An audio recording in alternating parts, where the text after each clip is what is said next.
Madame la représentante de l'Agence française de développement, Catherine Bonneau, aujourd'hui pour cette occasion très spéciale, célébrant une année de collaboration fructueuse entre les ministères de santé libanais et français, significative à notre nation.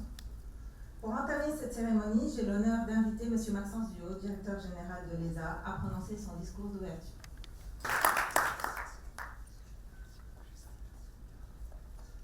Mesdames et messieurs, Votre Excellence, Monsieur le ministre de la Santé publique au Liban, Monsieur l'ambassadeur de France au Liban, Monsieur Hervé Magro, Monsieur le représentant du ministre de la Santé, Dr Jérôme Benbach, Madame la représentante de l'Agence française. Il faudrait que je continue à nos amis de l'OMS, de la MFL, toutes ces au succès de cette belle collaboration entre la France et le Liban.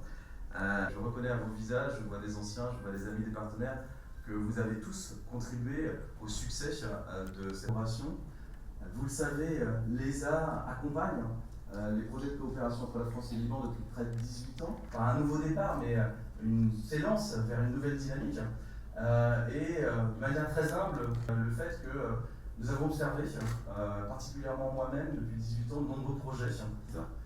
Je le dis parce que lors de ces années, j'ai vu des projets se monter, se créer, réussir beaucoup, et j'en suis très heureux. Une volonté d'aller de l'avant, une volonté ferme et affichée, des hommes et des femmes d'exception. Et il y en a. Mais des femmes, et je voudrais véritablement adresser un grand bravo. Alors, permettez-moi un bravo aux équipes de l'ESA. Je sais tout le travail qui a été réalisé depuis des années par Rana, elle est non loin, toujours discrète mais d'une efficacité. Et puis l'excellente relation, alors je ne vais pas me lancer dans tous les noms, mais véritablement tout le travail des équipes du ministère de la Santé depuis des années, ils sont ici présents. Et leur engagement sans faille, je sais qu'il sera la clé de la réussite de cette collaboration. Pour qu'elle réussisse, il faut bientôt, bien sûr, des leaders dans cette école, je ne peux que dire cela. Et je voudrais adresser véritablement mes remerciements aux représentants du ministère de la Santé qui, ici, depuis une semaine, j'ai eu la chance et l'honneur de le croiser. Je sais qu'il a déjà beaucoup d'idées, beaucoup de projets, des actions concrètes à mener. Je le remercie. Merci beaucoup. Et puis, enfin, j'aimerais terminer. Je souhaite adresser mes vives félicitations au ministre de la Santé. Je crois que dans un pays qui connaît beaucoup de difficultés, où il faut savoir faire preuve, il faut avoir du talent, des compétences et de l'agilité, Dr Firas Abiad, pour moi, et je n'ai pas besoin, je ne suis pas très diplomate, vous le savez, mais bravo, félicitations, le travail qui a été fait. Expérience sur cette année de collaboration autour d'une table ronde animée par le Dr Pierre Anouri, expert technique international et conseiller du ministre. L'histoire de la collaboration entre la France et le Liban est antérieure aux 18 années d'engagement de l'ESA, bien sûr. Et je voudrais prendre un exemple. Il y a la France diplômée, la première femme médecin anesthésiste réanimateur libanaise, Marie-Claire Antakli, âgée aujourd'hui de 84 ans, assise au premier rang ici.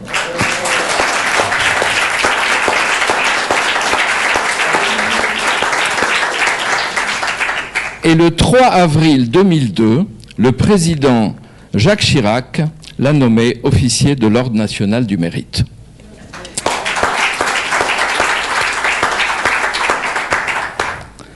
Dans cette dynamique, nous allons échanger aujourd'hui avec le docteur. Vos encouragements ont été sans limite.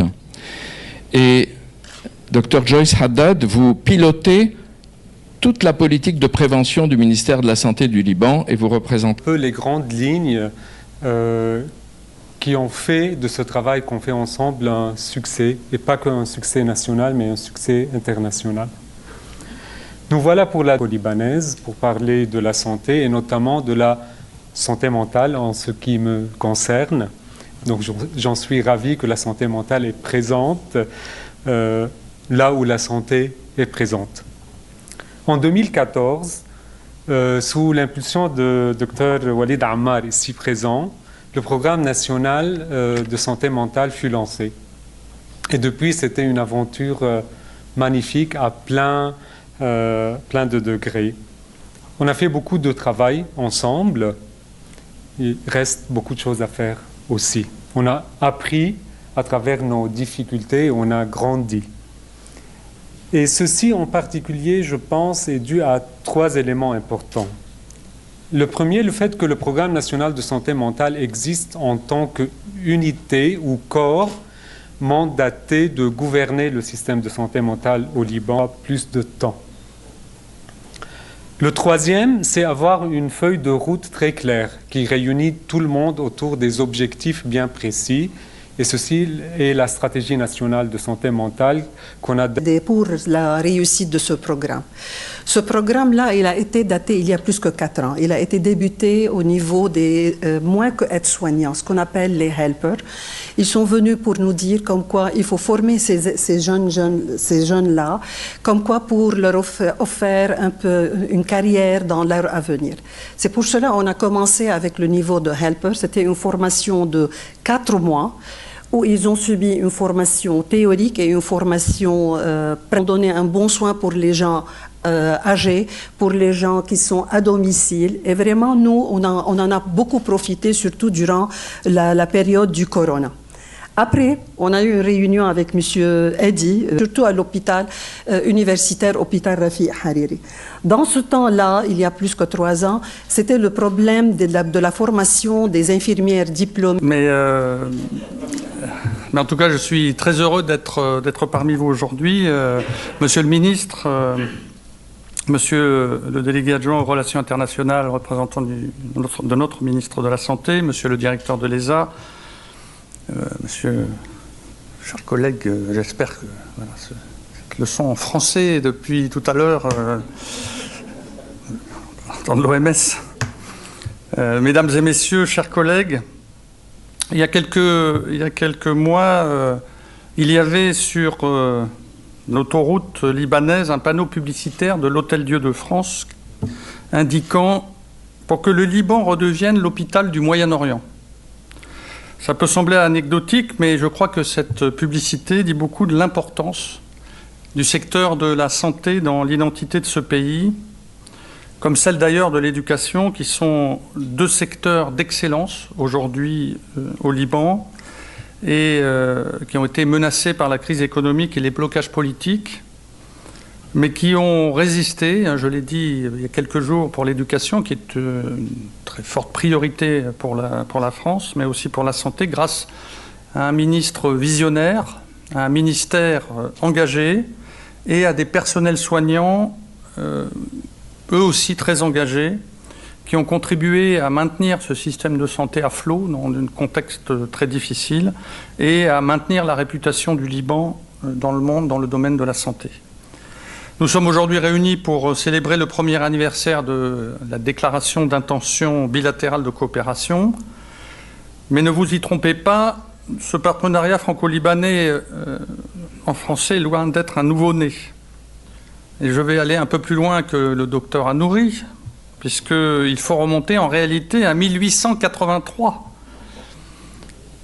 pour dater cette coopération entre la France et le Liban avec la création, alors c'était pas le Liban à l'époque, mais avec la création de la faculté de médecine de l'Université Saint-Joseph, portée conjointement par la Compagnie de Jésus et le gouvernement français de la Troisième République.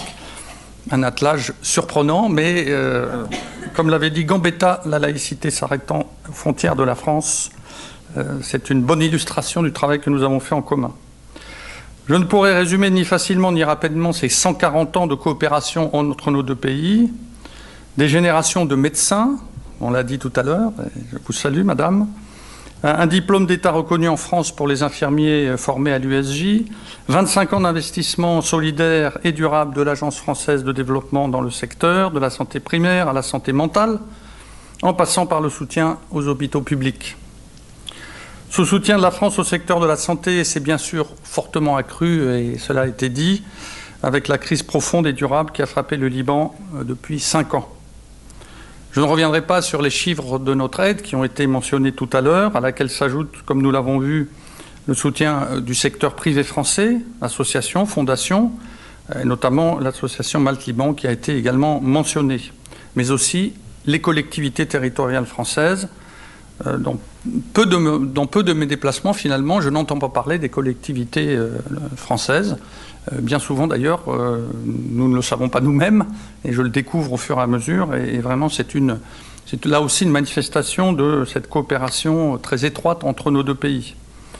Et évidemment, je me plais à le rappeler, parce qu'on oublie toujours la part de la France dans le budget de l'Union européenne, que l'Union européenne a également une très forte coopération en matière de santé, 280 millions d'euros depuis 2017, avec notamment la vaccination de tous les enfants, l'accès à 800 000 personnes chaque année au système de soins primaires. Je le redis parce qu'on a tendance à oublier que voilà, nous sommes aussi partie de ce budget de l'Union européenne et que, en tout cas pour ma part, j'attache une particulière importance à suivre, à accompagner le travail de l'Union européenne ici dans ce domaine comme dans d'autres. Évidemment, il y a aussi de nombreuses coopérations scientifiques et universitaires, tout le travail dans le domaine du management de la santé qui réunit les acteurs publics et privés du secteur pharmaceutique, hospitalier et médical, pour lequel l'ESA, je salue ici le directeur général, joue un rôle qui n'est plus à démontrer. Et bien sûr, un lien politique très dense entre nos deux ministères, sur lequel je sais que le docteur Anouri veille quotidiennement avec tout l'engagement qui le caractérise. Et je me réjouis dans ce cadre, Monsieur le Ministre, que vous ayez effectué 4 visites en France en un an, malgré un certain changement dans vos interlocuteurs en France sur cette période. Voilà, nous avons vu aussi l'intérêt de signer cette déclaration d'intention de coopération. Je crois qu'évidemment, le point important que vous avez souligné dans votre intervention, c'est que c'est bien que nous avons une très large coopération dans le domaine de la santé et que maintenant nous avons un cadre qui vient accompagner ces différents efforts pour accompagner une politique libanaise. Évidemment, dans le domaine de la coopération, ce qui est le plus compliqué bien souvent, c'est que nous arrivons avec beaucoup d'idées de l'extérieur, en pensant que nous savons tout et que nous avons tout compris. Et en réalité, ce qui est important, c'est que nos partenaires locaux nous disent ce dont ils ont besoin et que ce soit eux qui développent avec notre aide leur stratégie. Et pour moi, ce qui est important dans cette coopération, c'est que c'est la stratégie libanaise qui est en place et qu'avec nos différents instruments, nous sommes là pour vous aider. Et la signature de cet accord est matérialisée quelque part, cet appui que nous donnons à une stratégie qui doit d'abord être une stratégie libanaise. Sinon, ne nous y trompons pas, nous échouerons. Et la clé du succès, c'est bien que nos partenaires libanais développent eux-mêmes cette stratégie. Donc, ce texte, je n'y reviendrai pas, vous en avez parlé, une vision, parce que la pandémie de Covid-19 a bouleversé nos vies, et nous avons affronté le plus grand défi sanitaire de ces dernières années, et du coup, il fallait relancer ces partenariats internationaux, mais selon de nouveaux critères. Et avec, je ne reviendrai pas là-dessus, la prise de conscience notamment du changement climatique et de ses conséquences sur la santé. Je crains que ce soit, malheureusement pour les années qui viennent, un de nos sujets majeurs de réflexion et d'action. C'est pourquoi nous venons aussi de nous doter d'une nouvelle stratégie française en santé mondiale. Je ne reviendrai pas sur le sujet, vous l'avez évoqué. Elle a l'ambition de contribuer à la réponse collective aux nombreux défis qui exigent une action internationale mieux coordonnée, plus solidaire et fondée sur la coopération, la transparence et la science. Je crois qu'aujourd'hui, le constat que nous tirons tous de cette terrible expérience du Covid, c'est effectivement que sans coopération internationale réfléchie, nous ne pourrons pas, chacun dans notre coin, dans ce monde, avancer et répondre aux défis qui sont les nôtres et qui seront les nôtres dans les années qui viennent.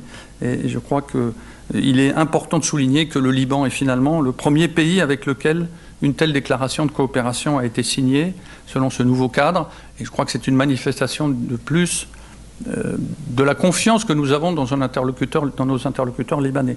Ce n'est pas évident, je le dis, parce que ce pays traverse une crise institutionnelle très profonde.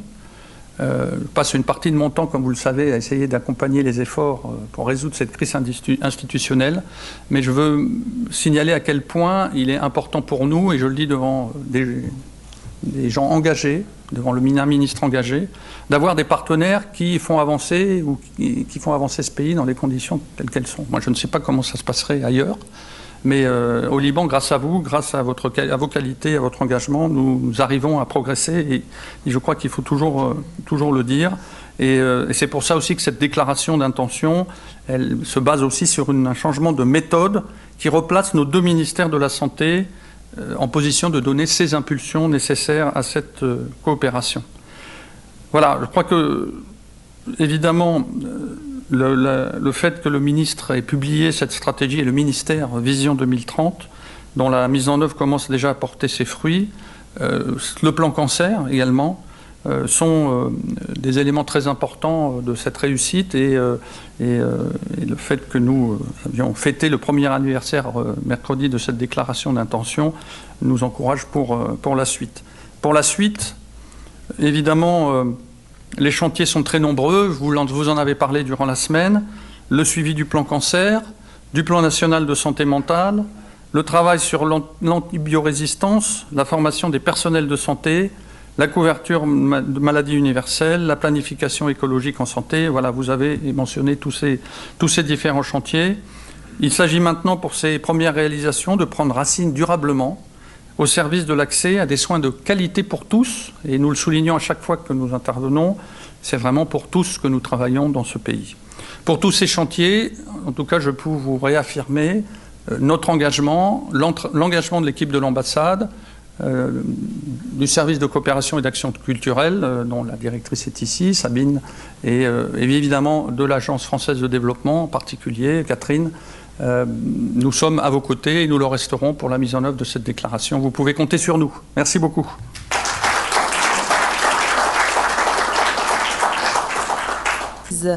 L'emploi des ressources et qui œuvre sans relâche à pérenniser cette coopération à travers des missions sur le terrain pour sceller les liens avec les partenaires français. Monsieur.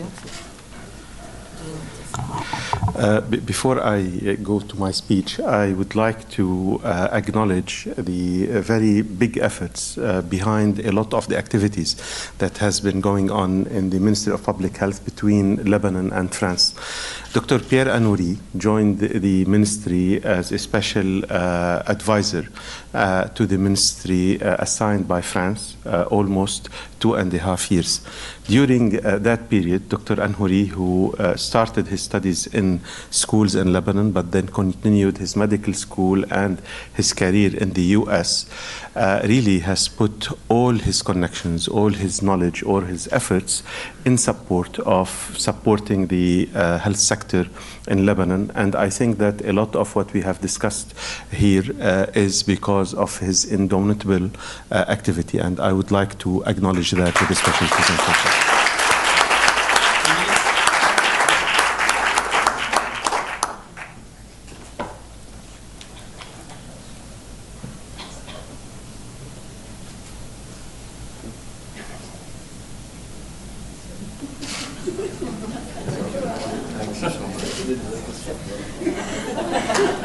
Bravo.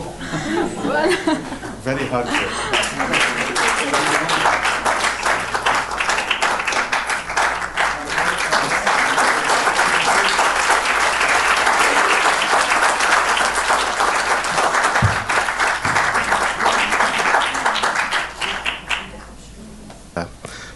Health in France, Director Bonneau, Director, my dear friend Maxence, my good friends also from France, Dr. Ayyoubi, Dr. Turba, Dr. Nasser, and I'm not going to go on. Actually, I can name the whole. First of all, I would like to thank you all for being here in what is a very important occasion. Now, I do not need to tell you how much is health important. I think that not only access to health is a basic human right, I think we all also acknowledge that health is an essential part of any functioning society or country. Health impacts economy. If you have a sick population, then it will drain your resources. People cannot perform.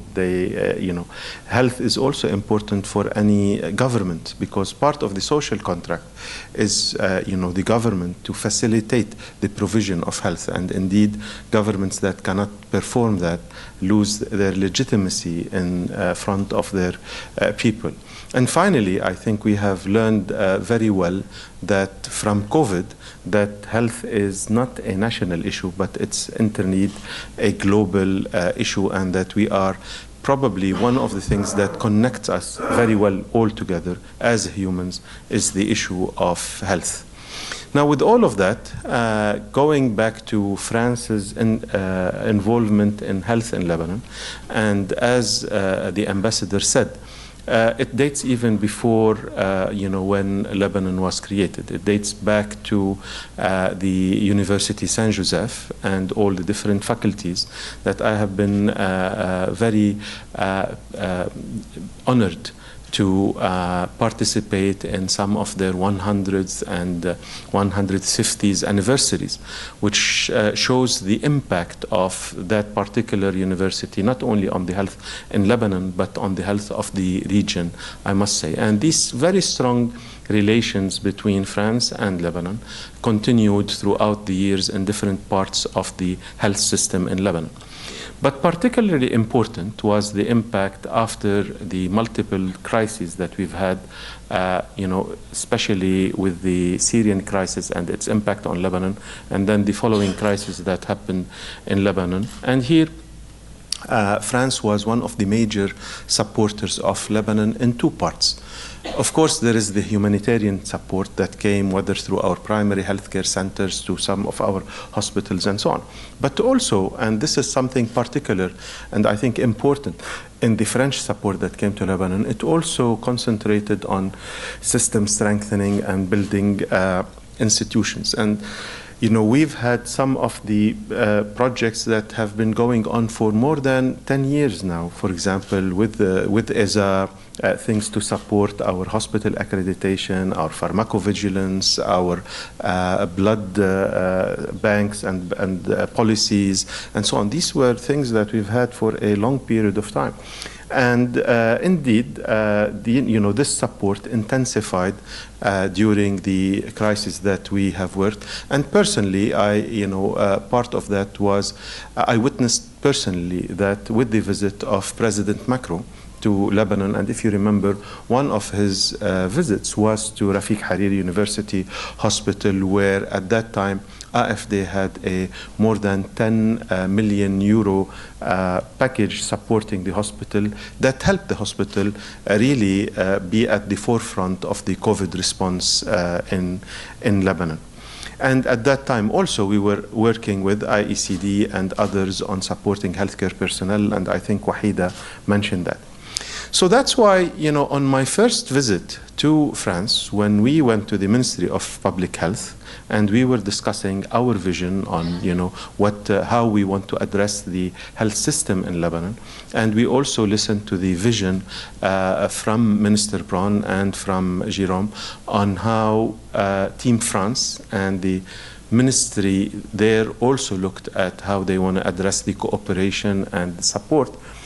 We said we have the same vision. And, it was very natural. And that's why we were the first country really to sign this declaration of intent, because there was nothing to discuss. We had almost identical vision between that. And I think that Jérôme went into a lot of the different parts of that. But I think for me, the most important part of the declaration of intent is something that the ambassador touched upon, and I want to stress again, and that is the issue of agency. When you talk about support, a lot of people think support is when, you need something and then somebody comes benevolently and gives it to you, and you're on the receiving end. And they miss that if you do not develop the sense of ownership of the problem and the intent of working to get out of the problem, then you probably will be staying in that problem for a long period of time. And therefore, having the agency, the responsibility to develop the solutions, to put the strategies, to hopefully get us out of the problem that we are, is extremely important, and it's extremely important to have it here in us, in Lebanon. And that was at the back of bringing out the National Health Strategy, the other strategies, the National Cancer Plan. We need Lebanese solutions for our problem without missing that our problems have international contents. They have areas where really it's not our fault. We are playing host to a large number of refugees and others, but still we need to address the fact that is part of our responsibility.